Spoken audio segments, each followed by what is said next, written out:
Hello अस्सलाम वालेकुम everyone. आप लोगों ने अभी एमयू का पेपर दिया और जैसा भी गया हो पेपर, होपफुली शायद बहुत लोगों का अच्छा गया हो या ख़राब गया हो। उससे हमें नाराज़ नहीं होने का, जैसा होना था वो हो के रहा। लेकिन हमें आगे के बारे में सोचना चाहिए कि अब हमारा अगला स्टेप है जामिया। तो उस जामिया के लिए हम लोग कैसे प्रिपेयर करें।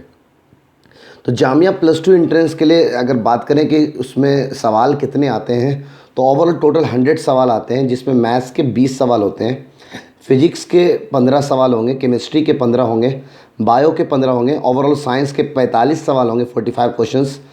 और बड़ा डिफरेंट है, यहाँ एमयू में इंग्लिश के सवाल नहीं आते हैं, लेकिन जामिया में इंग्लिश के भी 25 सवाल होते हैं और जीके के 10 सवाल हैं। और ये टोटल 100 सवाल को करने के लिए आपको 2 आवर्स का टाइम मिलता है। और ओवरऑल अभी लास्ट 2 ईयर्स से अगर ट्रेडिशन देखें या पहले से भी देखें तो there is no negative marking. और जो आपका टेस्ट होता है वो OMR बेस्ड होता है।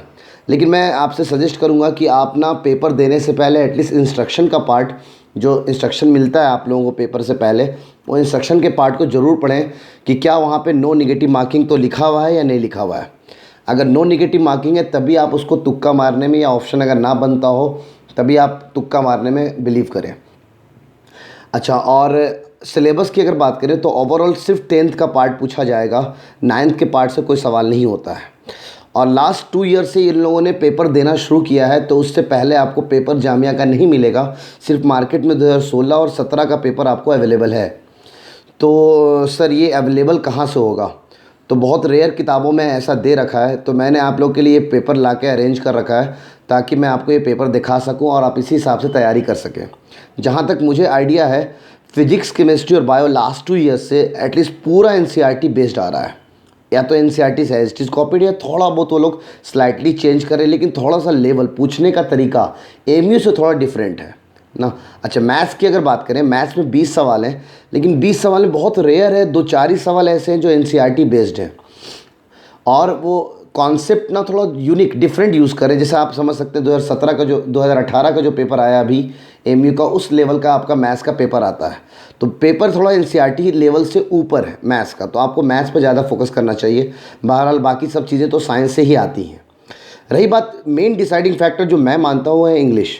क्योंकि 25 सवाल ये इंग्लिश के ऐसे सवाल नहीं आते हैं जो आप लोग पढ़ रहे होते हैं या आपने 9-10 में पढ़ रहे होते हैं। थोड़ा एक डिफरेंट वे में होता है, ऑब्जेक्टिव सवाल होता है। आप लोग इंग्लिश के अभी तक ऑब्जेक्टिव सवाल नहीं किए रहते हैं, लेकिन ये ऑब्जेक्टिव सवाल के तौर पे आता है 25 सवाल। तो इस 25 सवाल को करने का और कैसे करेंगे, उसके लिए एक बहुत ही अच्छा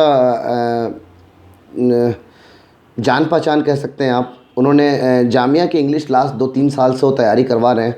और ऑलमोस्ट जैसा वो बताते हैं कि उनके पढ़ाए हुए से हर सवाल एज इट इज़ आ जाते हैं, या मोस्टली बच्चा करके आता है। तो उनका ये कॉन्टैक्ट नंबर है 9304274552। वो आप उनको 2 बजे दोपहर से लेकर रात के 10 बजे तक कॉल करके कंफर्म कर सकते हैं कि अपनी जामिया के इंग्लिश की बैचेस कब से और कब कहाँ शुरू कर रहे हैं। मैं आपको जामिया के वो लास्ट 2 साल के पेपर दिखा देता हूँ ताकि आप वीडियोस को पॉज करके वो सवाल आप देख सकें। ये पेपर 2016 का है। 2016 में जामिया में ये पेपर आया था, जिसमें शुरुआत हो रही है पहला इंग्लिश से। ये इंग्लिश का पेज है, उसके बाद वी हैव फिर से इंग्लिश का पेज। इंग्लिश के 25 सवाल ये हो गए। फिर ये केमिस्ट्री के सवाल शुरू हो रहे हैं। केमिस्ट्री के सवाल शुरू 31 देन फिर अभी केमिस्ट्री के ही चल रहे हैं।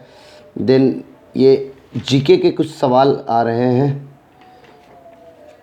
फिर मैथ्स के सवाल शुरू हो गए हैं। बायो के सवाल दिख रहे हैं मेरे को, मैथ्स के सवाल शुरू हो गए हैं। मैंने मैथ्स के कुछ सवालों के आंसर्स यहाँ ऑलरेडी डार्कन कर रखा है ना। तो अगर आपको हेल्प की ज़रूरत पड़े तो मैं अपने मैथ्स के लिए आंसर्स मैंने मार्क कर रखे हैं मैथ्स के सवाल के।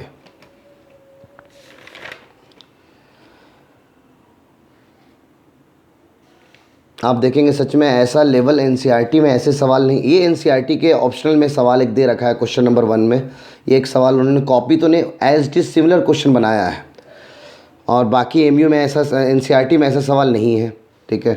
तो आप इस तरह से देख सकते हैं। ये सवाल भी आपके NCERT में नहीं है, कॉमन डिफरेंस का पार्ट। ये आप याद रख सकते हैं कि आंसर इसका डी है। ये मैथ्स के सवाल, ये तो NCERT में एज इट इज़ है, लेकिन इन्होंने जो पूछा है वो थोड़ा घुमा के पूछा है। हम लोग जो पढ़ते हैं वो फार्मूला कुछ अलग सा है, यहाँ पे फार्मूला उन्होंने मोड के टर्म्स में पूछ रखा है।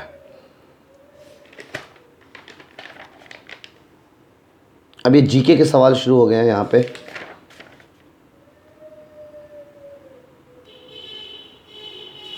ये 2016 में आया हुआ जामिया के सवाल हैं। आप देख सकते हैं कि लेवल कैसा है। ये फिजिक्स के सवाल शुरू हो गए।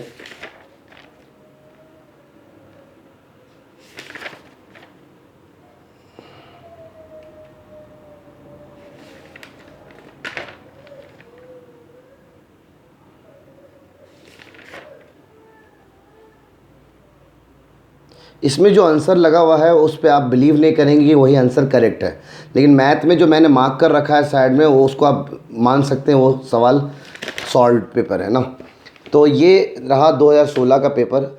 अब आते हैं 2017 जो लास्ट ईयर पेपर आया, वो उसके सवाल कैसे थे। इसमें भी आप देखेंगे there is no negative marking ना। फिर भी आप जब भी पेपर शुरू करेंगे तो आप पेपर ज़रूर देख लेंगे कि पेपर में ऐसा इंस्ट्रक्शन दिया हुआ है या नहीं दिया हुआ है कि there is no negative marking और नॉट।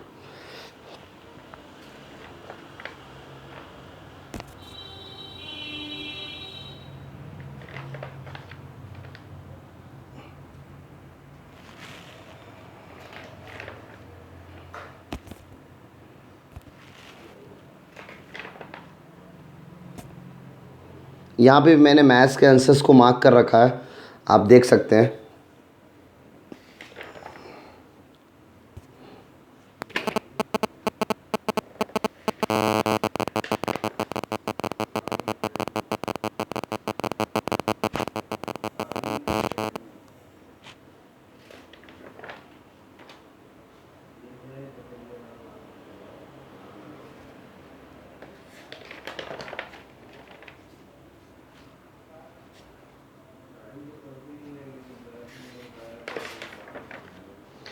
ये वो 100 सवाल हैं जो जामिया में 2017 में आए हुए हैं। तो थैंक यू। और अगर आपने इस चैनल को अभी तक सब्सक्राइब नहीं किया है तो सब्सक्राइब करना ना भूलें। और आप जितने भी रिलेटेड जामिया या एमयू की इंक्वायरीज़ हैं वो आप पूछ सकते हैं। और बाकी अगर आपको ट्रिक्स और टिप्स की ज़रूरत पड़े कोई भी एंट्रेंस के लिए, आईआईटीज़ या एमयू जामिया, तो आप इस चैनल को सब्सक्राइब कर सकते हैं।